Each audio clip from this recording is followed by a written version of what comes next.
herb of the week is my favorite herb of all time. And it's not just because it's my name, like literally it's my name, but ginger root.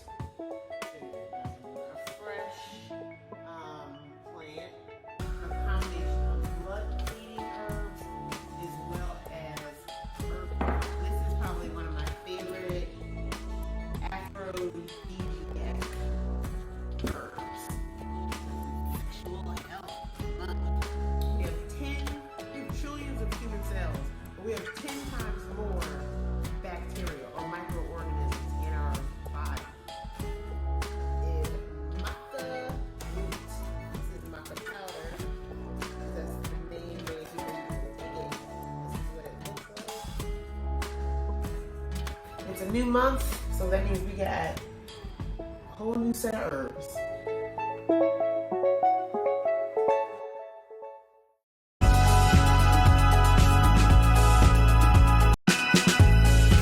Hey guys, it's herb of the week time. So it's May, and we are moving to May. So we were doing sexual health last month. This month we are focused on, guess what? The one thing I probably get asked about the most, fat loss. How do I get this weight off, Ginger? What herb can I take to drop this weight? What's the magical remedy for losing weight? So, of all people, you're gonna ask me, right? If there was a magic herb for weight loss, I would have been the biggest buyer. There is no magic herb for weight loss. However, there are some herbs that help, okay? And I'm gonna talk about them this month. Because why? Because it's May and the sun's out, it's hot, which means it's gonna be booty shorts, tank tops, skin showing. So we're gonna try to help y'all out and drop some of these extra pounds through herbs. Exercise helps too, but that's not my role. There's other people that talk focus on exercise. That ain't me. So, herb of the week is chickweed. Yep, chickweed is a very common weed that we see out in our yards, but it's super helpful for weight loss. It's like nature's fat buster. This is what it looks like dried, but I'll post a picture of what it looks like fresh, because honestly, chickweed is, it's in most people's lawns. You just gotta look for it. It's got these like 5 little pretty white petals that grow out of it. It's tiny, it grows in like patches or whatever. But it works, and I will talk about how it works. It also does a lot of other things, but we're mainly we're gonna focus on the weight loss component of it. So chickweed, the Latin name is Stellara media. Chickweed is a mucilaginous herb thought to break down fatty and fatty tumors in the body. It acts as a mild appetite suppressant and weight loss aid when taken 1 hour before mealtimes. It can be used in poultices for skin irritations, and the tea can be used as an eye wash for soothing irritated eyes. Applied topically, it is helpful for relieving itchy skin. There are no known warnings, so it's fairly safe. Energetics are that it's cooling and balancing. And honestly, that's very important because a lot of times we gain weight because we're out of balance, period. Properties are it's demulcent, emollient, and nutritive. And it can be taken as a standard infusion, so a tea, 6 to 12 ounces, up to 3 times daily, or a fresh tincture with a 1-2 ratio of 95% alcohol, or a recently dried leaf of a 1 to 5 ratio at 50% alcohol, and you would take 2 to 5 milliliters per day as needed. You can also take it in capsule or powder form, 1,000 to 2,000 milligrams, 2 to 3 times daily. And you can use it topically as either a compress, oil, or a salve. So, chickweed, yes. And I do remember asking one of my professors about like, what is the herb for weight loss? Because I'm gonna ask them, just like everybody's asking me, I was asking my professors, and they were like, there's no magic herb, Ginger, but they did say chickweed. If there was an herb, chickweed is the weed. So, anyway, so chickweed is a mild laxative, so don't go overboard on this, okay? Just don't overdo it. But chickweed has GLA in it, gamma, gamma-linolenic acid, and that is really the fatty acid that helps do what it do in the body. This acid is effective for gastrointestinal complications, skin irritations, and inflammation. It serves to ease both digestive and skin problems. It also supports the kidneys and acts as a mild diuretic, so that means it gets rid of that water weight, which sometimes we confuse with fat. Sometimes we just are bloated. And it can reduce water weight and helps, which just make sure that you have proper hydration regulating in the body. The metabolism is usually functioning, when the metabolism is usually functioning normally, that's when this herb does well. So if you have a metabolism that's already kind of out of whack, I'm not necessarily saying that chickweed will help get your metabolism in balance, but what it'll do is if you have if you know your metabolism works well, but you still have trouble losing weight, chickweed is a good addition to your kind of herbal regimen. It also has anti-inflammatory properties and helps to alleviate arthritis, discomfort, stiff neck, and stiff joints. So, the specific chemical or phytochemical in chickweed that helps dissolve fat is called saponins. And so basically what it does is and I'm reading this one because it gets kind of scientific in this one. It breaks down fat molecules and this helps to obviously fat molecules, and it actually helps rid those excess fat cells. And it also, okay, hold on, they did a test, I'm gonna read this test. They did a test in 2017 where they did this study on mice. So they basically fed the mice the same high-fat diet and high-sugar diet. And the mice that were given a daily dosage of chickweed root had a much more significantly inhibited weight gain. So the mice that were taking the chickweed had less weight gain than the mice that were not on the chickweed. They also noticed that there's a positive effect on blood sugar. The mice getting the chickweed tincture had lower blood sugar when compared to the high-fat diet group, despite their intake of carbs, sugars, and other macronutrients that were identical. So basically they're saying is that chickweed could be very helpful for people who are trying to manage their blood sugar, like so people who have type 2 diabetes. So that's also very good to know. All right, so these are some other benefits. Now these other benefits have not really been tested so much, but anecdotally, they are saying that this herb is used to treat lipomas. So lipomas are those big fatty tumors that kind of form underneath the skin. So as we were talking about, the saponins help dissolve the fatty tumors, so this could be a helpful herb for that. They also say that this herb has been used to shrink uterine fibroids. Now, I have not seen any scientific data on that. This is all anecdotal. But just so that you know, fibroids tend to also be a fatty tumor, kind of like material in the body. So I could see how that could be helpful. Then there are other benefits. It has antibacterial, antifungal, antiviral, specifically herpes simplex 2, which is basically AKA genital warts.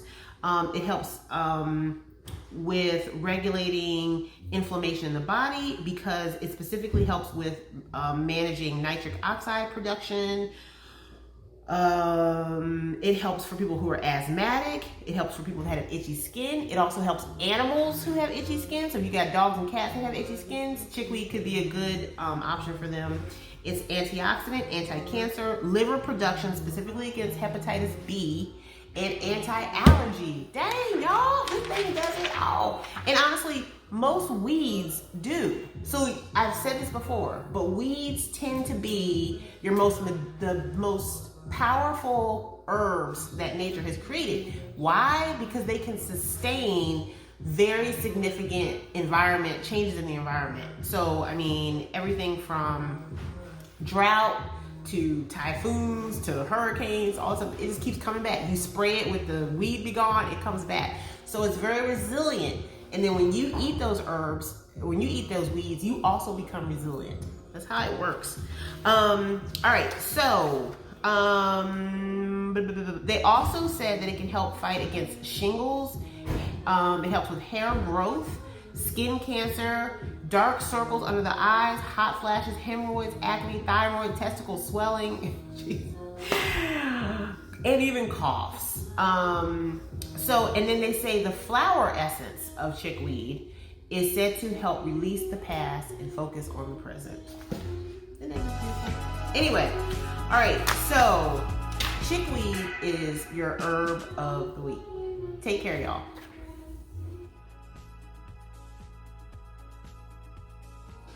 Hi guys, so I want to show you how to make a chickweed tincture. So you know the chickweed helps with dissolving fat from the body, right? So it's like our little magical fat buster herb. And I figured I would show you how to make a tincture because chickweed works best when you take it an hour before your meal. So the quickest way to do that is to just do it as a tincture. In a tincture, if you don't know, this is what a tincture bottle looks like. And you would just, take the liquid out of the tincture, take a whole dropper full and drop it on top of your tongue or underneath your tongue. Or you can even put it in water, like a little bit of water, and just take it back like a shot. That's how you take a tincture. So I'm going to show you how simple it is to make your own tincture. This is all you need.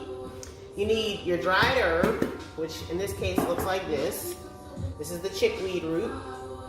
And we're working with dried. So remember, you can do, if you have fresh chickweed, you can do the same process. You would just do a different ratio. You would do a 1-to-2 ratio, meaning you would do 1 part chickweed to 2 parts alcohol. Where we're using dried leaf, so we're going to do 1 part chickweed to 5 parts alcohol. So with dried material, you tend to need to use more alcohol to get the phytonutrients out. So you need your dried herb, and then you'll need some vodka. You don't have to use vodka, but ideally you can use any kind of spirit that is 50% alcohol.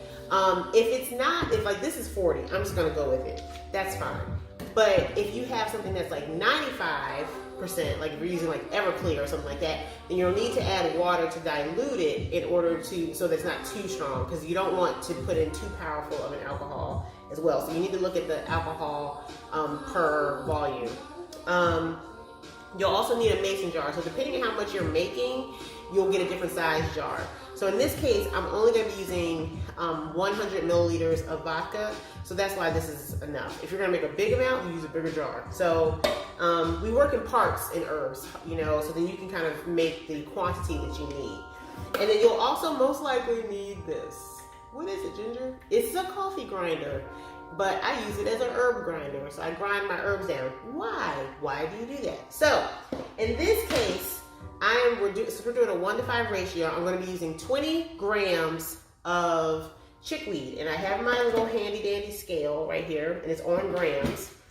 And so I want to show you what 20 grams looks like. Let me help if I turn it on. All right. So I'm going to put in 20 grams of chickweed into this jar.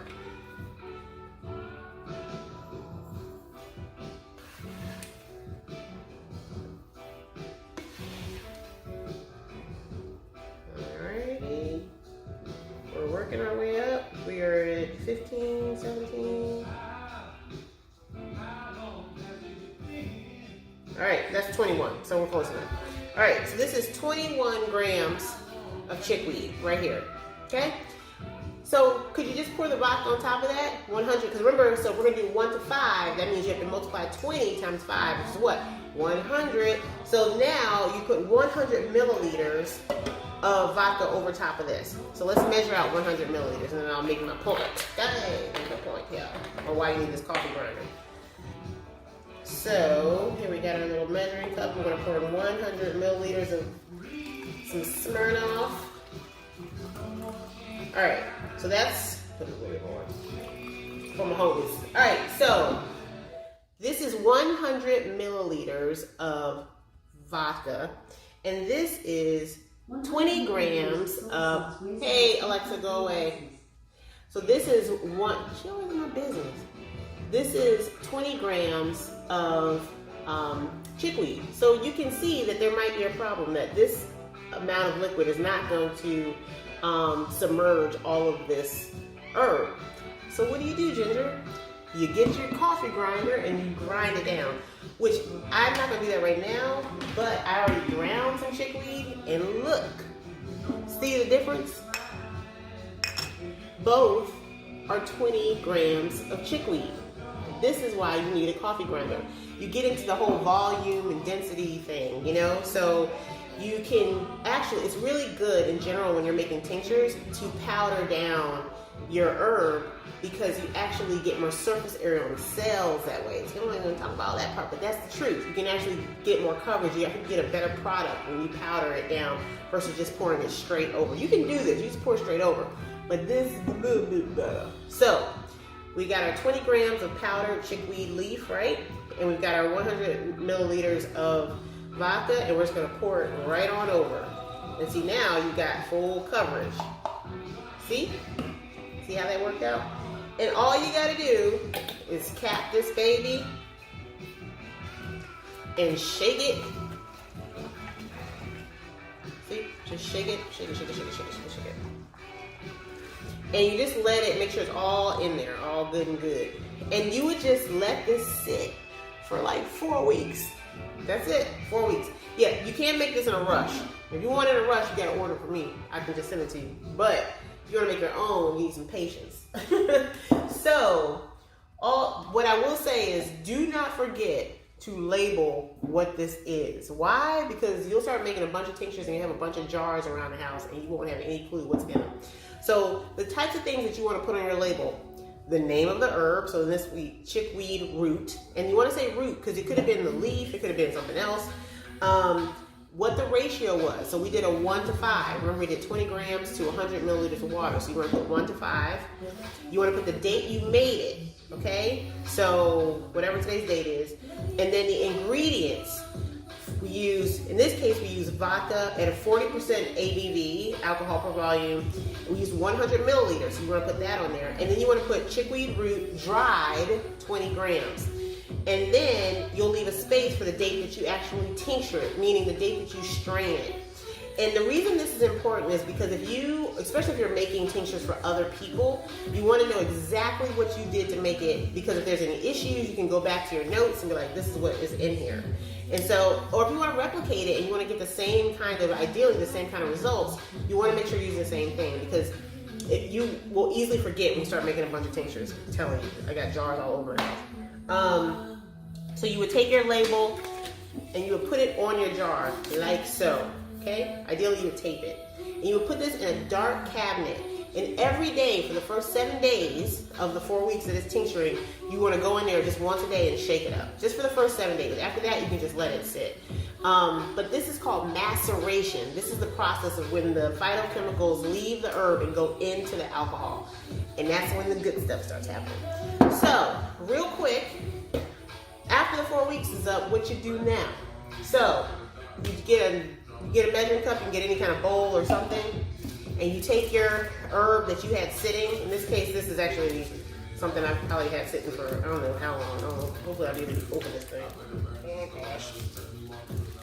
There we go. Got it. All right. This has been sitting for a minute. Oh, whoo, whoo. This is some like bitters or something I had going on. So anyway, you'll need a strainer. You put it right in your bowl and you just go through. And that's it. You can also do this with cheesecloth too. So in that case, you would just wrap the cheesecloth around the top put a rubber band and just pour through. And then you can even get like a spoon or something and push down on it. But this is what your tincture yield would look like. And you would just take this yield and pour it into your bottle, and then you label this. And then now you have your chickweed tincture. And that's it. Super simple. Super simple. Some people, this is the scientific method because we actually measured this out. However, there's the folk method of making tinctures in which you just kind of like stuff some herbs in a jar, pour some vodka over it, and call it a day, let it sit. And there's no measuring, there's no alcohol per volume, there's nothing. And some people find that to be super effective and easy. You can do that too, because it's your kitchen. You can do what you want to do. So anyway, that's how you make a chickweed tincture, all. Take care.